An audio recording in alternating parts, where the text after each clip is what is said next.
Professor صاحب یہ ارشاد فرمائیے کہ نزول قرآن کی ابتدا کیسے ہوئی؟ اعوذ باللہ من الشیطان الرجیم، بسم اللہ الرحمن الرحیم، اللہم صلی علی سیدنا و مولانا محمد وعلی آل سیدنا و مولانا محمد وصحابہ سیدنا و مولانا محمد وبارک وسلم وسلم۔ پروفیسر صاحب، سب سے پہلے بہت بہت شکریہ کہ رمضان الکریم کی عظیم الشان اس ٹرانسمیشن میں آپ نے ہمیں دعوت دی ہے۔ آپ کا اور آپ کی پوری ٹیم کا بہت بہت شکریہ۔ قرآن اور رمضان، شہر رمضان الذی انزل فیہ القرآن، جب ہم اس آیت کے تناظر میں جاتے ہیں تو ہمیں پتہ چلتا ہے کہ اس عظیم الشان کتاب قرآن مجید کو رب کریم نے رمضان کے مہینے میں نازل کیا۔ اور نازل کرنے کا مقصد کیا تھا؟ کہ نازل کرنے کا مقصد یہ تھا کہ انسانیت کو ہدایت دینا، مسلمانیت کو ہدایت دینا کہ تم نے اس دنیا میں رہنا ہے۔ اور جب حضور صلی اللہ علیہ وآلہ وسلم کا وہ دور تھا، اس وقت سے لے کے قیامت تک اس قرآن نے رہنا ہے اور اس انسانیت نے رہنا ہے، حضور صلی اللہ علیہ وسلم کی امت نے یہاں پہ رہنا ہے۔ اس امت کو زندگی گزارنے کے لیے ایک زبردست قسم کا ایک ضابطہ حیات کی ضرورت تھی۔ اب جس ضابطہ حیات کو سامنے رکھ کے حضور صلی اللہ علیہ وسلم کی امت آگے چلے گی اور وہ قرآن مجید ہے۔ اس قرآن مجید اور رمضان کا بہت گہرا تعلق ہے، کیونکہ جب ہم قرآن مجید کی بات کرتے ہیں سارا رمضان کی بھی یہاں پہ بات ہو رہی ہوتی ہے۔ رمضان میں دیکھتے ہیں کہ انسان اپنے آپ کو تقوی کی حالت میں رکھتا ہے، روزے کی حالت میں رکھتا ہے، اتباع کی حالت میں رکھتا ہے۔ اور ساتھ جب ہم رمضان کی بات کرتے ہیں تو رمضان میں تلاوت قرآن مجید عام ہو رہی ہوتی ہے۔ جو انسان شاید کبھی پوری سال میں شاید اس کو اتنی توفیق نہ بخشی ہو کہ وہ قرآن مجید کے قریب جائے، کیونکہ اس کو طاقوں میں سجانے کے لیے تو آج کل کا یہ ہے نا کہ جب ہم کسی کے دم کرنا ہو یا اس کے ساتھ ساتھ یہاں پہ ہم نے کوئی محفل کرانی ہو۔ آیات جو تھیں وہ کون سی نازل ہوئی سر؟ ہاں، اقرا بسم ربک الذی خلق۔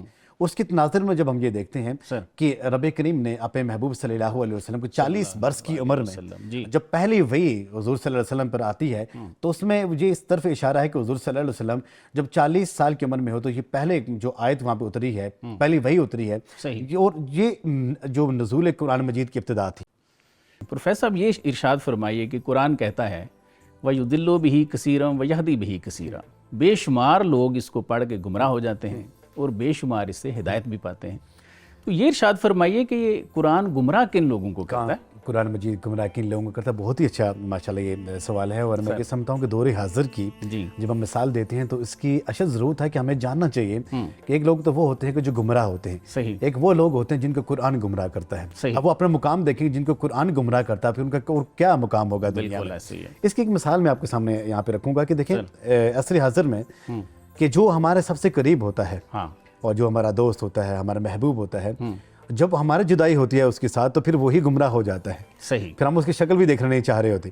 اور ایک ہی آزمودہ یہ نسخہ ہمارے سامنے آتا ہے کہ جس سے ہم جتنا لگاؤ رکھیں گے، جس سے جتنا پیار کریں گے، اور بعض لوگ ایسے ہوتے ہیں کہ جب وہ آپ سے الگ ہو جاتے ہیں تو پھر آپ کے اتنے ہی جتنے قریب ہوتے تھے اتنے دور ہو کے چلے جاتے ہیں۔ دور ہونے سے یہاں پہ مراد وہ گمراہ ہو جاتے ہیں۔ قرآن مجید بیسیکلی یہ نوری ہدایت ہے، سرچشمہ ہدایت ہے۔ اب سرچشمہ ہدایت جس انسان کے سینے میں اگر آ جائے اور جب اس انسان اس کی پہچان نہ لے، اس نور سے نور خود حاصل نہ کرے، تو پھر انسان، میں یہ سمجھتا ہوں کہ وہ پھر گمراہ ہو جاتا ہے۔ پھر جب قرآن مجید کسی انسان کے سینے میں محفوظ ہو جائے گا، اگر اس کی زندگی میں، اب یہ دیکھیں گے کہ ہمارے سامنے دنیا کی مثالیں ہیں کہ بہت سے لوگ ایسے ہیں کہ جو اپنے آپ کو عالم کہلاتے ہیں، مفتیان اکرام میں ان کا شمار ہوتا ہے، حفاظ اکرام میں ان کا شمار کیا جاتا ہے، لیکن جب ہم دیکھتے ہیں کہ جو ان کی جو ظاہری جو زندگی ہے وہ قرآن و حدیث سے بالکل ناشنا ہے۔